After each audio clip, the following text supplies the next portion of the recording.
कभी हार नहीं मानोगे। बुद्ध के हजारों शिष्य थे। जब उनका कोई शिष्य बुद्धत्व को प्राप्त हो जाता, वो उसे किसी एक दिशा में भेजकर वहाँ के लोगों को जागरूक करने और ज्ञान देने के लिए जाने की आज्ञा देते थे। कभी हार नहीं मानोगे, जीवन में कभी हार नहीं मानोगे। एक कहानी शुरू करने से पहले आप कमेंट बॉक्स में ओम बुधाय नमः लिखते हैं और वीडियो को लाइक कर दें।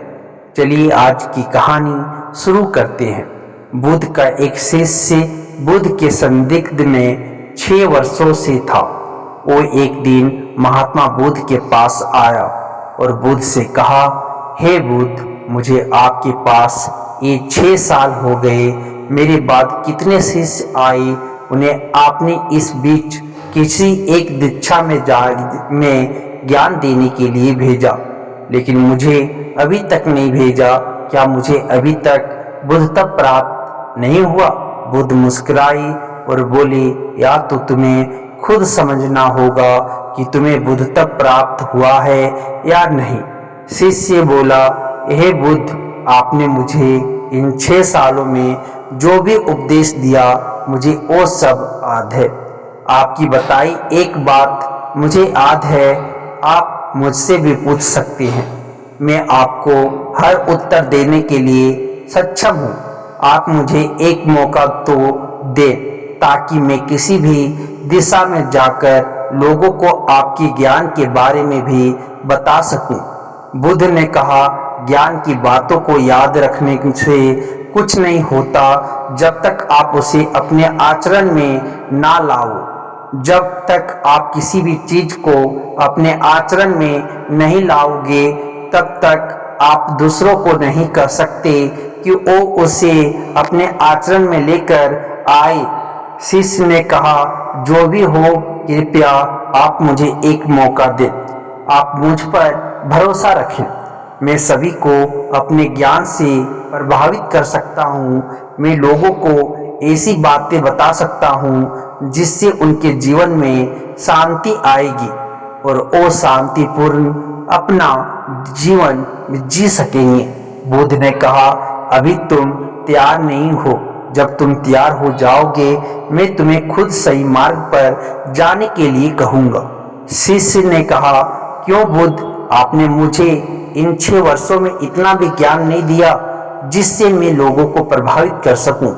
बुद्ध ने कहा, ठीक है, तुम पूर्व दिशा की तरफ जाओ। वहां तुम्हें एक गांव मिलेगा, उससे तुम भिक्षा मांग कर लाओ और वहां के लोगों को अपने ज्ञान से मदद करना। कल सुबह तुम वहां अकेले जाना और शाम को आकर मुझे बताना तुमने कैसे वहां के लोगों की मदद की। वह शिष्य ये सब सुनकर बेहद खुश हो गया और बुद्ध का आशीर्वाद लेकर चला गया और वह रात भर ज्ञान समेटता रहा और मन ही मन सोच रहा था कि मैं कल ऐसे ज्ञान के छाप छोड़ूंगा कि वहां के लोगों के साथ बुद्ध भी मुझसे प्रभावित हो जाएंगे। सुबह उठकर वो महात्मा बुद्ध को प्रणाम करने गया। उन्हें प्रणाम कर वह पूर्व की तरफ निकल गया। शाम को जब वह वापस आया तो बुद्ध ने देखा कि उस शिष्य के माथे पर चोट लगी है और खून बह रहा है। बुद्ध ने उसे पट्टी की और पूछा, तुम्हें यह चोट कैसे लगी? शिष्य ने कहा कि बुद्ध, वहाँ के लोग बेहद दुष्ट है, उन्हें जरा भी बुद्धि नहीं है। मैं उस गांव में भिक्षा लेने गया पर किसी ने मुझे भिक्षा नहीं दी। सब मुझे गालियां दे रहे थे। एक व्यक्ति ने तो मुझे भी भिक्षा तो दी, लेकिन नीचे फेंक कर और कहा, इसे उठा लो। मैंने उन्हें काफी समझाया, लेकिन वह मेरी बात सुनने को तैयार ही नहीं थे। उल्टा उन्होंने मेरे साथ हाथापाई की, जिससे मुझे चोट लग गई है। बुद्ध, आप मुझे दूसरी जगह भेजें जहाँ के लोगों में बुद्धि हो। इस तरह ना हो। बुद्ध उसकी बात सुनकर मुस्कुराए और बोले कि अगर तुम्हें दूसरे गांव में भी ऐसे ही लोग मिले तब तुम क्या करोगे? शिष्य ने कहा, हे बुद्ध, ऐसे लोगों को कोई ज्ञान नहीं दे सकता। वह लोग अज्ञानी है, उन्हें कौन समझाए? बुद्ध ने कहा, वह लोग अज्ञानी नहीं बल्कि ज्ञानी है। उनके पास बहुत बुद्धि है परंतु उनके पास खुद का ज्ञान है। अब अगर तुम वो किसी दूसरे के ज्ञान को चोट पहुंचाओगे तो वह कुछ तो कहेंगे ही। तुम्हें ऐसे लोग हर जगह मिलेंगे, जब तुम अपना ज्ञान उन्हें कैसे दोगे। बुद्ध ने शिष्य को कहा कि आज तुम आराम करो, कल शाम को मेरे पास आना। शिष्य बुद्ध को प्रणाम करके चला गया। अगली शाम जब वह वापस बुद्ध के पास आया तब वहां एक और बुद्ध का शिष्य मौजूद था। उनके हाथ में चोट लगी हुई थी। बुद्ध ने उस शिष्य के हाथ पर चोट देखकर उस पर पट्टी की और उस शिष्य से पूछा कि तुम्हें आज चोट कैसे लगी।